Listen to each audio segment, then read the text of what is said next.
Dating kasapi ng kilusan na kumikilo sa Pampanga, Zambales at Bataan, sumuko sa PNP at militar dyan po sa Bataan. Detalye na balita mula kay Danny Kumilang, RH37 Danny.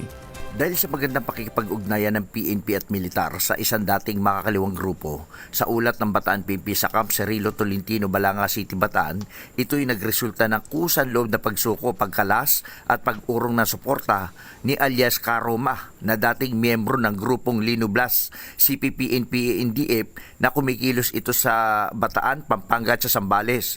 Nakasama sa isinuko ni Karoma ang isang unit ng improvised 12-gauge shotgun, sumpak na may 2 bala, isang peraso ng 40mm explosive, isang detonating cord at isang electric fuse. Ang mga ito ay simbolo ng kanyang tunay na ganap na pagtalikod sa suporta sa CPP-NPA-NDF. Ipinahayag ng Bataan PNP ang kanilang buong suporta sa mga sumusuko mula sa mga komunistang teroristang grupo na pinili ang landas na kapayapaan at makikipagkasundo. Pinuri naman ng mga otoridad ang ginawang pagsuko nitong si alias Karoma upang makapagbagong buhay, nakapiling ang kanyang pamilya na matagal nang nag-aantay, umaasa sa kanyang pagbabalik loob. Danny Kubilang, RH37, DCRH, una sa Pilipinas, una sa Pilipino. Maraming salamat, Danny. May